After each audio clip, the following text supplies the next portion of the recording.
All right, let's. I just don't want to hurt your feelings because sometimes I watch them like, man, I don't want to dig too deep. You know what I mean? Like, I don't want to like. Yeah, but people already think you're the asshole and I'm the nice one. They don't think they know. That's true. They're very well aware. Yeah. Can you blame them?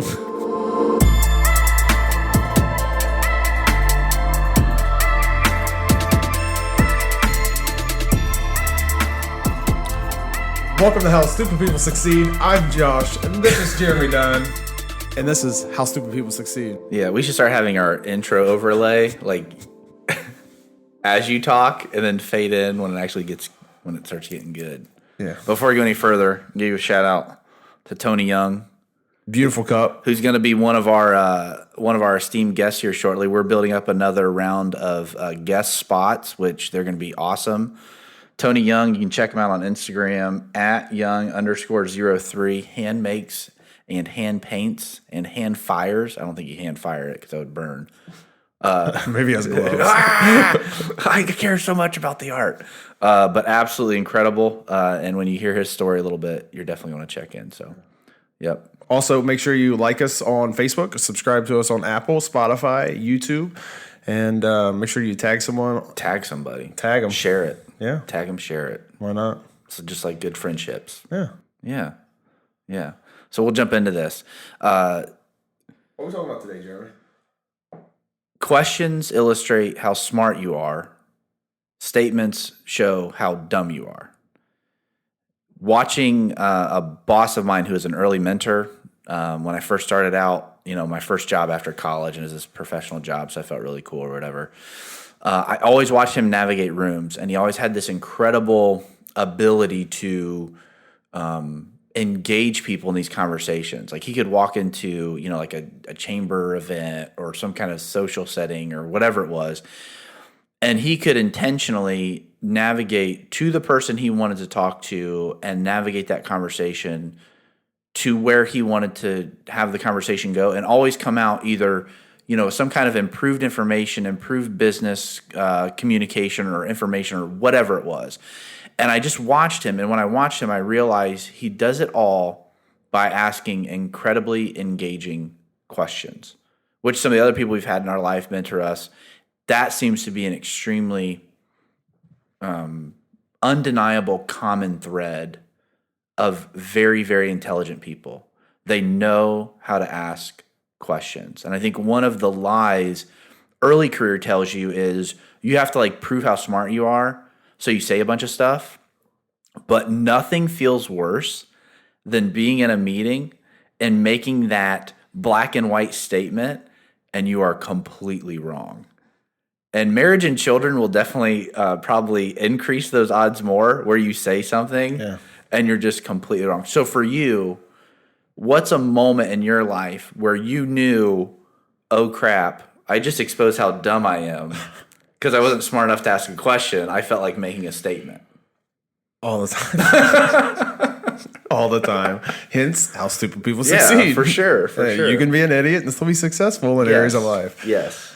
I kind of joke around a lot, especially with Amanda, that I was so much smarter before Google was around. Yeah. And now I realize I'm not that smart. Right. So, questions that I tend to talk a lot, but there's also times where I am able to ask questions because I'm engaged in the conversation. So there's a big difference between, if I'm just talking a lot, I'm probably not real engaged in the conversation.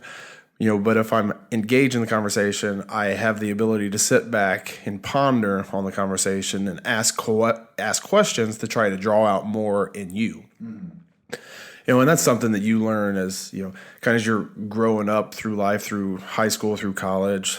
But a lot of people haven't learned it. They haven't learned it. And You've learned it. I've learned it because I've had to learn it.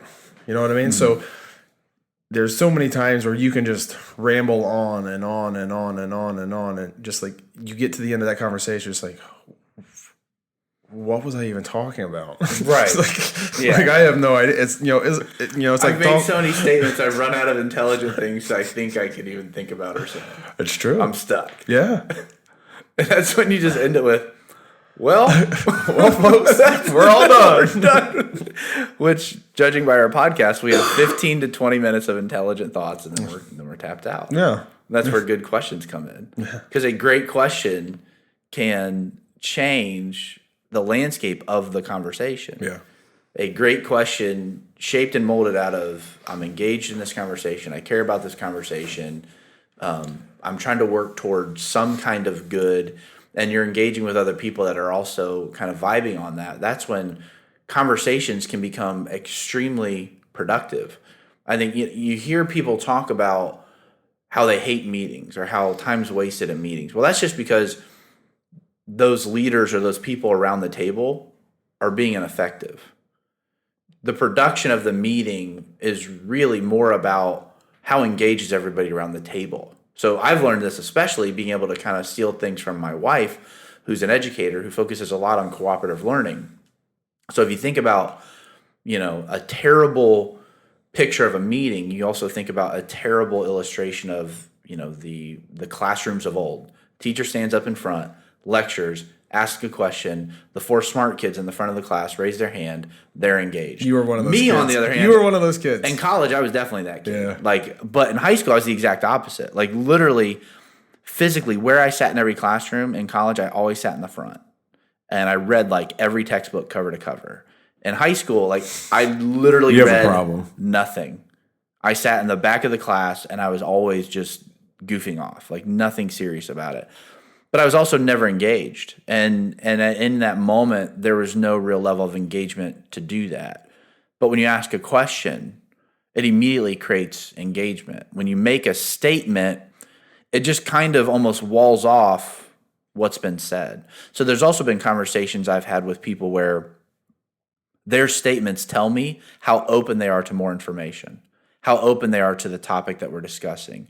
Because if all I'm getting from that person is just a bunch of statements, whether it's, we're arguing, whether it's me and Brittany, whether it's a business setting, whatever it is, especially a really bad salesperson makes a lot of statements, right? They sit you down or they're going, oh, Josh, this, and you're like, but none of that resonates with me.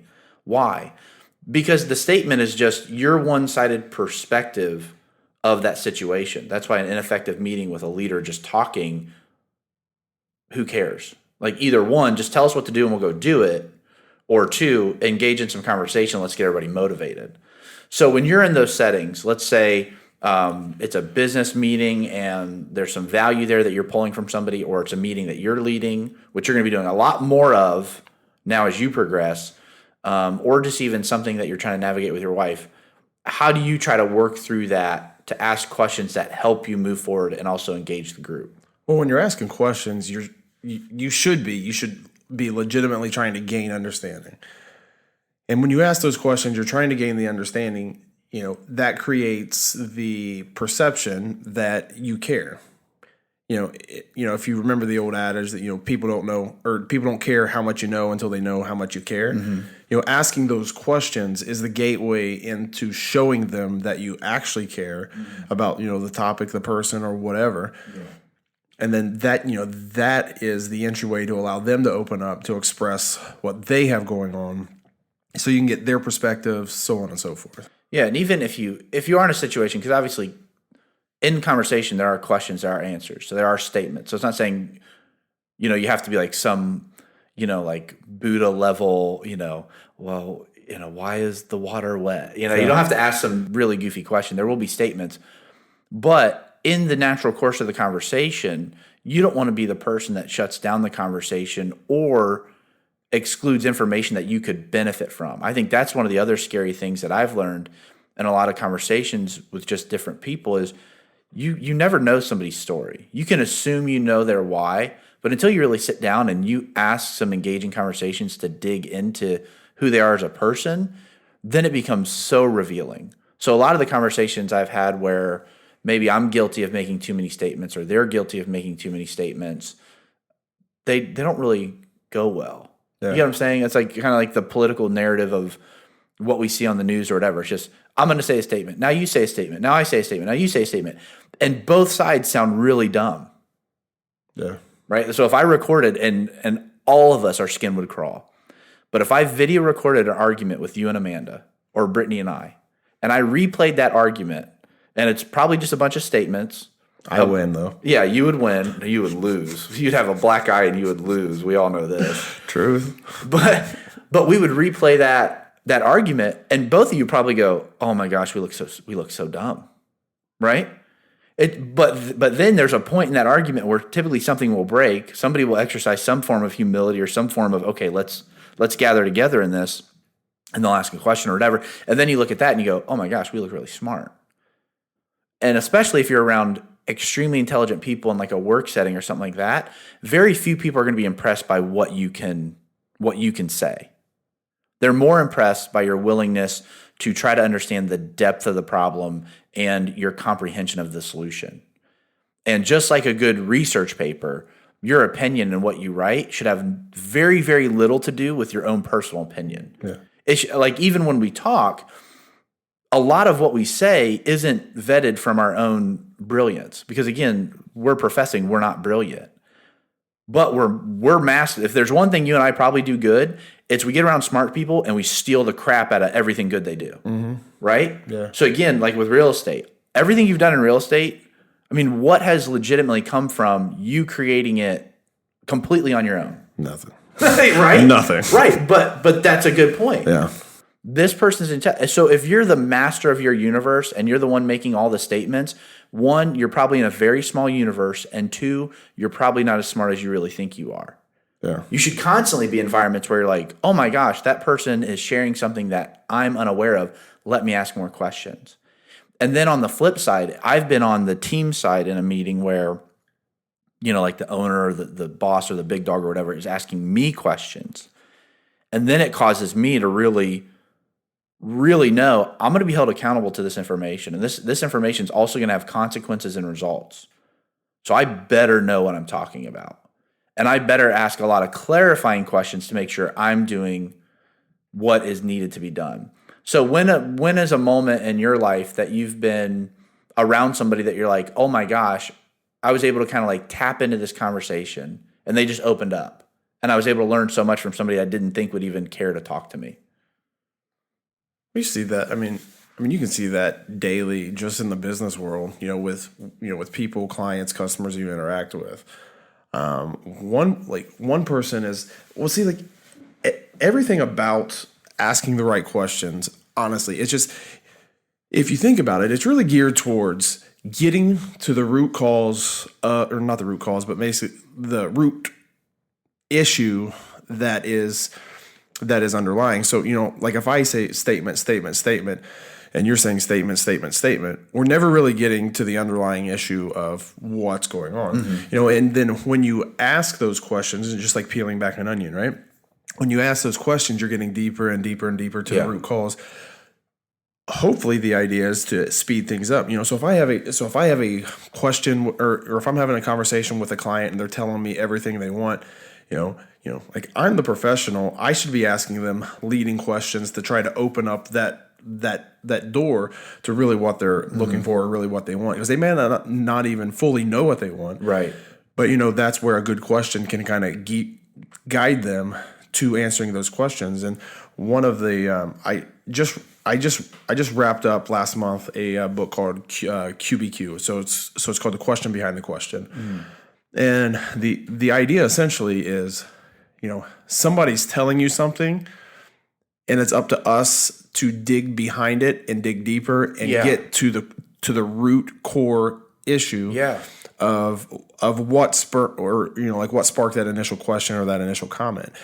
And being able to do that really is really is an art. I mean you can't be perfect at it one day. It's something you got to work at every single day.